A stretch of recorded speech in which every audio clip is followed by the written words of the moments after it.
পান চাষ এক সময় অনেক দিন থেকে করছি আর কি। আউযুবিল্লাহি মিনাশ শাইতানির রাজিম বিসমিল্লাহির রহমানির রহিম। সম্মানিত দর্শক, আসসালামু আলাইকুম রহমতুল্লাহি তাআলা ওয়া বারাকাতুহু।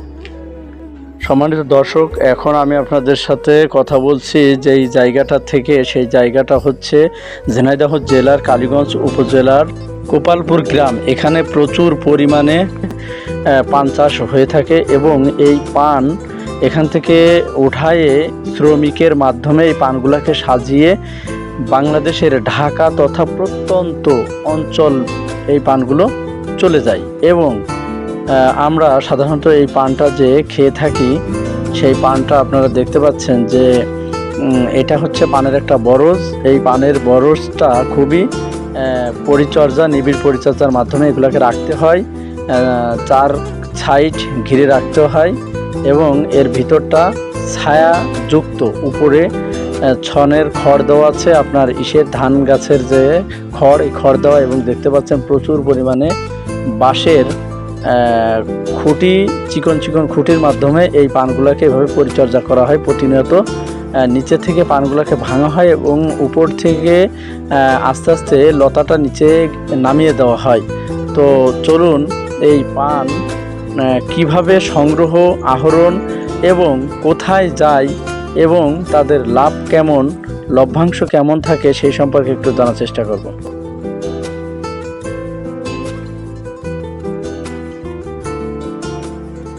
সম্মানিত দর্শক, আপনারা দেখতে পাচ্ছেন যে আমি এখানে একটা পানের বরজের পাশে এসেছি। এটা হচ্ছে ঝিনাইদহ জেলার কালীগঞ্জ উপজেলার গোপালপুর গ্রাম। এখানে আপনি বিস্তীর্ণ এলাকা জুড়ে প্রচুর পরিমাণে পানের চাষ পাবেন।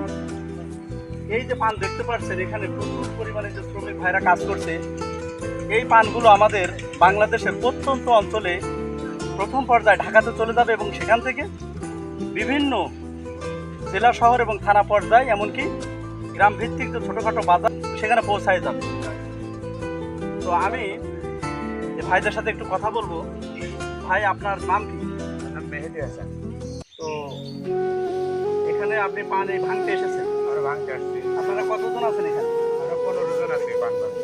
তো এখানে আনুমানিক এই পান কত পণ হতে পারে? পান ভাঙাচ্ছি আমরা 15 জনে 1700 পন। 1700 পণ পান। এই পানগুলো আপনাদের ভাঙতে কতটুকু সময় লেগেছে? ভাঙতে লেগেছে 5.5 ঘন্টা। 5.5 ঘন্টা। এগুলো গোছাতে আপনাদের সময় লাগবে কতটুকু? পুরাতে গোছাতে লাগবে 4 ঘন্টা, 4.5 ঘন্টা। তার মানে বিকাল 3টে 3:30 বাজবে আমাদের পান পৌঁছায় যাবে, মানে ওই টাইম পর্যন্ত আপনাদের খেয়েছে। তো সম্মানিত দর্শক, দেখছেন যে আমরা সাধারণত যতটা সহজে এই পানগুলো বিভিন্ন দোকান থেকে আমরা কিনে খাই, কিন্তু এই পানগুলা কিভাবে একজন শ্রমিক, আমি আপনাদেরকে একটু দেখানোর চেষ্টা করছি যে কিভাবে পরিশ্রম করে এই পানগুলা তারা ভাঁজ করে এবং এগুলো সাজায়। এই যে আপনারা দেখতে পাচ্ছেন যে পানগুলো যে আমাদের ভাই ভাঁজ করছে, এরকম প্রত্যেকটা সবারই দেখেন এইগুলা ঠিক ভাঁজ করে। আমি আরেকটু দেখাই আপনাদের। এই যে এখান থেকে এই দেখেন, আপনারা দেখতে পারবেন এই যে এই এখানে কতগুলা পান ভাঁজ করা হয়েছে এই জায়গাটায়?